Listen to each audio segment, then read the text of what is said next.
और वास्तविक तथ्य इस माननीय सदन के समक्ष आने चाहिए। महिला और बाल सुरक्षा और खासतौर पर सेक्सुअल हैरेसमेंट से जुड़े हुए जो मुद्दे होते हैं वह केवल बाहर से ही नहीं होते हैं। इसके दोनों तरीके हैं, घर के अंदर भी और घर के बाहर भी। और इसलिए इन दोनों मुद्दों को ध्यान में रख करके सरकार ने इस दिशा में जो ठोस कदम उठाए हैं वह इस सदन के सभी माननीय सदस्यों के संज्ञान में बहुत आवश्यक हैं। अगर मैं महिला संबंधी अपराध को, जिसमें घरेलू हिंसा से जुड़ी हुई जो या सेक्सुअल हैरेसमेंट से जुड़ी हुई जो मामले होते हैं, इन सब की तुलना करूं तो सबसे पहले माननीय सदस्य को मैं इस बात के बारे में अवगत करा दूं कि 2016 की तुलना में दहेज जैसी घटना के बारे में देखें तो 2016 की तुलना में 2016 में कुल घटनाएं घटित हुई थी, उनकी तुलना में 23-24 के बीच में लगभग 17.5% की कमी घटनाओं में आई है। बलात्कार की घटनाओं में 2016 की तुलना में अगर 23-24 में हम उसकी तुलना करें, इसमें 25.30% की कमी दिखाई गई है।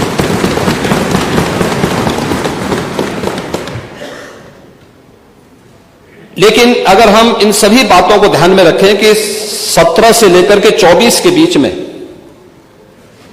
महिला और बालिग जो नाबालिग बच्चे हैं उनके खिलाफ यौन उत्पीड़न से जुड़े हुए जो मामले हैं, उनमें से प्रदेश सरकार ने अपने प्रोसिक्यूशन विंग को मजबूत करने का परिणाम सामने आया है। 24,402 प्रकरण में अभियुक्तों को अब तक सजा दिलाई जा चुकी है। 17 से लेकर 24 के बीच में पास्को अधिनियम के अंतर्गत 9,875 अभियोगों में सजा दिलाई गई है। 2022 से 24 के मध्य में महिलाओं के विरुद्ध पास्को अपराध में न्यायालय के द्वारा 16,718 अभियुक्तों को सजा दी गई है, जिनमें 21 को मृत्युदंड, 1713 को आजीवन कारावास, 4,653 को 10 वर्ष या उससे अधिक के कारावास और 10,331 को 10 वर्ष से कम के कारावास की सजा भी दी गई है। प्रदेश के अंदर अगर हम लोग देखें कि इस दिशा में जो अन्य प्रयास हुए हैं, खासतौर पर भारत सरकार के द्वारा इस प्रकार के मामलों को बहुत ही गंभीरता से लिया जाता है। इसके लिए investigation tracking system for sexual offences के बारे में भारत सरकार ने जो अपना पोर्टल तैयार किया है, इसको हम लोगों ने 2018 में ही, पिछली सरकारें उसके प्रति उतनी संवेदनशील नहीं थी, लेकिन 17 के बाद से हम लोगों ने इस पर काम प्रारंभ किया और अप्रैल 18 में हम लोगों ने इस पोर्टल को एक्टिव करने के साथ ही इस कार्यक्रम को आगे बढ़ाया है। और अगर इसमें हम देखें कि जो प्रॉपर मॉनिटरिंग, फोकस मॉनिटरिंग जो प्रदेश के अंदर हुई है, उसका परिणाम है कि जो पेंडेंसी थी, ये पेंडेंसी एक दिन की नहीं थी, एक वर्ष की नहीं थी, ये वर्षों से पड़ी हुई थी। महिला संबंधी अपराध से जुड़े हुए मामलों में, बलात्कार के मामलों में, नाबालिगों के साथ जो उनके सेक्सुअल हैरेसमेंट से जुड़े हुए जो मामले थे, वर्षों से पेंडिंग थे। उस पेंडिंग्स को पूरा करने के साथ आज मुझे बताते हुए प्रसन्नता है कि उत्तर प्रदेश देश के उन टॉप 3 राज्यों में है जिन लोगों ने पेंडेंसी को पूरा करते हुए, और देश के अंदर जो पेंडेंसी रेट के आधार पर प्रदेश का देश में द्वितीय स्थान, और इन मामलों को, अपराधियों को सजा दिलाने के मामले में, मामलों के पूरी तरह निस्तारण के मामले में देश के अंदर तीसरे स्थान पर उत्तर प्रदेश है। महोदय, ई प्रोसिक्यूशन में उत्तर प्रदेश देश का सबसे बड़ा राज्य है, लेकिन ई प्रोसिक्यूशन प्रणाली को लागू करने वाला राज्य भी है और इसमें देश के अंदर नंबर 1 स्थान पर यूपी का स्थान है। महिला और बाल अपराध संबंधी अभियोगों के निस्तारण में देश में प्रथम स्थान है। लगभग हमारे 98% से अधिक मामलों का निस्तारण करने में उत्तर प्रदेश आज देश का वह पहला स्थान रखता है। और मैंने जो पहले भी कहा, घरेलू हिंसा से पीड़ित महिला के लिए 181 की एक सर्विस है और 1090 बाहर महिला संबंधी अपराध के लिए जब कोई घटना घटित होती है तो कोई महिला कॉल करती है तो उस पर तत्काल सेवा उन्हें उपलब्ध होती है। इन सबको इंटीग्रेट करने का काम भी 112 के साथ इंटीग्रेट करने, 181, 1090 और 112 को भी इंटीग्रेट करके अगर कहीं भी सूचना आ रही है उस सूचना को संबंधित तक भेजने के साथ ही उसको तत्काल रिलीफ मिल सके, इसके लिए भी यहां पर कार्य किया गया है। यही नहीं, प्रदेश के अंदर एक महिला थाना हर जनपद में स्थापित करने के साथ साथ एक अतिरिक्त थाने की जिम्मेदारी भी महिला थानाध्यक्ष को उपलब्ध करवाया गया है।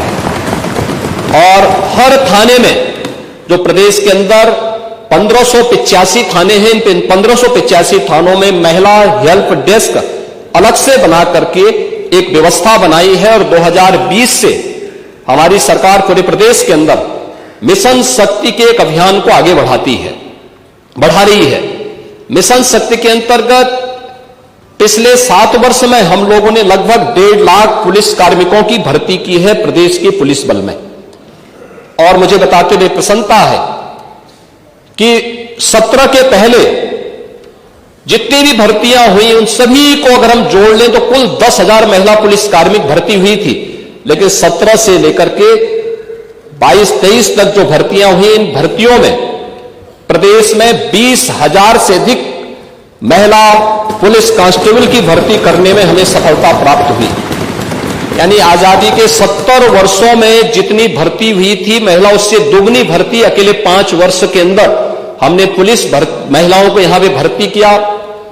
पुलिस की भर्ती में उनकी 20% हॉरिजॉन्टल आरक्षण की व्यवस्था उन्हें प्राप्त हो सके, इसको अनिवार्य रूप से प्रदेश के अंदर लागू किया।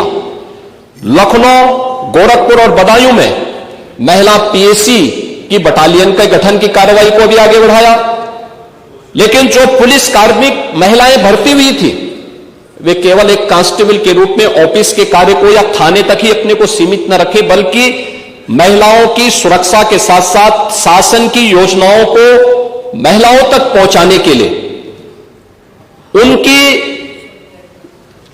प्रतिभा का लाभ समाज ले सके, इसके लिए प्रदेश के अंदर 10,000 से अधिक महिला बीट स्टेशन स्थापित किए गए, महिला पिंक बूथ की स्थापना की गई और यह भी व्यवस्था लागू की गई कि ये महिला बीट पुलिस अधिकारी हर मिशन शक्ति के अंतर्गत वहां पर जाएंगी। वहां पर सप्ताह में एक बार जाकर के महिला संबंधी घरेलू हिंसा का हो या बाहर की सुरक्षा से जुड़े हुए कोई मुद्दे होंगे, इन पे तो चर्चा करेंगे ही, इससे संबंधित समाधान भी निकालेंगे। लेकिन इसके अलावा महिलाओं से संबंधित, उनकी सुरक्षा से संबंधित जो भी या उनकी स्किल डेवलपमेंट से संबंधित या उनके स्वावलंबन से संबंधित कौन सी स्कीम केंद्र या राज्य सरकार की है, इनसे भी गांव की महिलाओं को अवगत कराएंगे। और ये मिशन शक्ति का एक कार्यक्रम प्रदेश के अंदर लगातार ये जारी है और इसके बहुत अच्छे परिणाम भी हम सबके सामने देखने को मिले हैं। ये सरकार महिला सुरक्षा के प्रति पूरी तरह गंभीर है और उस गंभीरता का परिणाम ही है कि प्रदेश के अंदर इस सरकार ने आने के बाद सबसे पहले शोधों पर लगाम कसने के लिए जो कार्रवाई की एंटी रोमियो स्क्वाड का गठन, उसका एक उदाहरण है। और मुझे बताते हुए दुख है कि एंटी रोमियो स्क्वाड का जब हमने गठन किया था, सबसे पहले समाजवादी पार्टी ने इसका विरोध किया था, उसने विरोध किया था। और मुझे बोलने में भी कोई संकोच नहीं है कि महिला संबंधी अपराध से जुड़े हुए ज्यादातर मामलों में समाजवादी पार्टी से डायरेक्ट या इनडायरेक्ट जुड़े हुए लोग उसमें इन्वॉल्व पाए जाते हैं। और यही नहीं, महिला संबंधी अपराध में ये उस पीढ़ी का प्रतिनिधित्व करते हैं, ये उस पीढ़ी का प्रतिनिधित्व करते हैं जिस पीढ़ी ने कहा था, जिसने कहा था कि लड़के हैं गलती कर देते हैं। ये महिला सुरक्षा की बात क्या करेंगे? ये महिला सुरक्षा के लिए तो समाजवादी स्वयं ही एक गंभीर खतरा है। और इसीलिए महिला सुरक्षा के बारे में प्रदेश सरकार पूरी तरह सचेत है, सक्रिय है। हर बेटी को भी, हर व्यापारी को भी सुरक्षा प्रदान करने के लिए पूरी तरह प्रतिबद्ध है। प्रश्न संख्या 2 माननीय मुख्यमंत्री जी, आपने बताया इतने को हमने दंडित कराया, तो क्या पूछा गया था कुल कितने घटनाएं हुई? तो जो दंडित हो जाते हैं कोर्ट से, उन्हीं को आप घटना मानते हैं कि जो घटनाएं घटती हैं उनको भी घटना मानते हैं? यह स्पष्ट कर दें, कुल कितनी घटनाएं घटित हुई?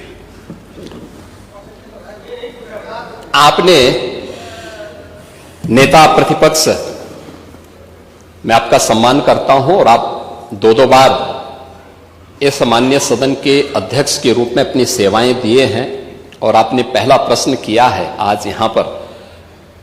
पहले तो आपके चयन के लिए मैं आपको बधाई देता हूं। ठीक है, अलग विषय है कि आपने चचा को गच्चा दे ही दिया। चचा बेचारा हमेशा ही ऐसे ही मार खाता है, उनकी नियति ही ऐसी है, क्योंकि भतीजा हमेशा भयभीत रहता है। लेकिन आप इस सदन के एक वरिष्ठतम सदस्यों में से हैं, आपका मैं सम्मान करता हूं। मैंने आपको पहले भी बताया कि 24,000 जो महिला संबंधी अपराध थे प्रदेश के अंदर 2016 में, अगर हम देखेंगे तो बलात्कार की जो घटनाएं घटित हुई थी वह 1838 हुई थी। लेकिन अगर मैं 24 के अंदर की घटना बताता हूं, इनकी संख्या है 1373। और मुझे लगता है ये घटनाएं बताती है 25% से अधिक की कमी इस बारे में बताती है कि अपराधी आबादी तो बढ़ी होगी इस दौरान, और आबादी बढ़ने के क्रम में अपराध कम हो रहा है, नियंत्रित हो रहा है। लेकिन जो मैंने कहा, महिला संबंधी अपराध दोनों प्रकार के होते हैं, घर के अंदर भी होते हैं और घर के बाहर भी होते हैं। दोनों के लिए सरकार ने उस प्रकार की सेवाएं भी उपलब्ध की हैं। घरेलू हिंसा से संबंधित मामलों में 181 की सेवा है। घर के बाहर की सुरक्षा के बारे में जागरूकता पैदा करने के लिए और उन्हें सुरक्षा उपलब्ध कराने के लिए तत्काल वो कॉल कर सके, इसके लिए 1090 की सेवा उन्हें उपलब्ध कराई गई है। लेकिन साथ साथ क्विक रिस्पांस टीम 112 इन दोनों के साथ इंटीग्रेट करके अगर कहीं भी कोई अपराध होता है, अगर इन तीनों में से किसी को भी कॉल करेंगे तो वहां पर आपको सेवा उपलब्ध होगी इसके बारे में। लेकिन इस पे समय पे चार्जशीट दाखिल करना, डिस्ट्रिक्ट मॉनिटरिंग कमेटी की बैठक के साथ जुडिशरी के साथ बेहतर तालमेल बना करके इस प्रकार के मामलों में समय पे अपराधियों को सजा दिलाने के लिए एक प्रोसिक्यूशन को आगे बढ़ाना और अपराधियों को सजा दिला दी जाए, यह महत्वपूर्ण है। उसी का परिणाम है जो मैंने आपको पहले बताया कि अगर महिला संबंधी जो उनके महिलाओं के विरुद्ध और पास्को संबंधित अपराधों में अब तक हम लोगों ने 16,718 अभियुक्तों को अब तक सजा दिलाई है। इसमें से अगर आप देखेंगे कि 2121 को हम लोगों ने मृत्युदंड, 1713 को आजीवन कारावास, 4653 को 10 वर्ष या उससे अधिक का कारावास और 10,331 को 10 वर्ष से कम की कारावास की सजा दिलाई है। ये जो अपराध, जिन अपराधियों की सजा दिलाई गई है, इसमें आप देखते होंगे अक्सर समाचार पत्रों में आता है कि 1 महीने के अंदर दुष्कर्मी को सजा दिलाई गई। ये प्रोसिक्यूशन को फास्ट करने, समय पे चार्जशीट दाखिल करने का परिणाम है। नहीं तो होता क्या है, जब हम लोग इसमें लापरवाही बरतते थे, सरकार संज्ञान नहीं लेती थी, विभाग संज्ञान नहीं लेता था, लोकल स्तर पर संज्ञान नहीं लिया जाता था, अपराध बढ़ते थे और फिर इनको हल्केपन से लेने का दुष्परिणाम क्या होता था कि हर ऐसा अपराधी स्वच्छंद होकर के अपराध भी करता था और फिर समाज उसके बारे में देखते हुए भी उसके खिलाफ कार्रवाई नहीं कर पाता था। लेकिन आज अपराधी के मन में भय है और उस भय का परिणाम आज हम सबके सामने देखने को मिल रहा है कि उत्तर प्रदेश का जो ई प्रोसिक्यूशन पोर्टल है वो देश के अंदर नंबर 1 पर है और उत्तर प्रदेश इस मामले में ऐसे अपराधियों को सजा दिलाने के लिए, महिला संबंधी अपराधियों को, जो भी ऐसे अपराधी हैं उनको सजा दिलाने में उत्तर प्रदेश देश के अग्रणी राज्यों में है।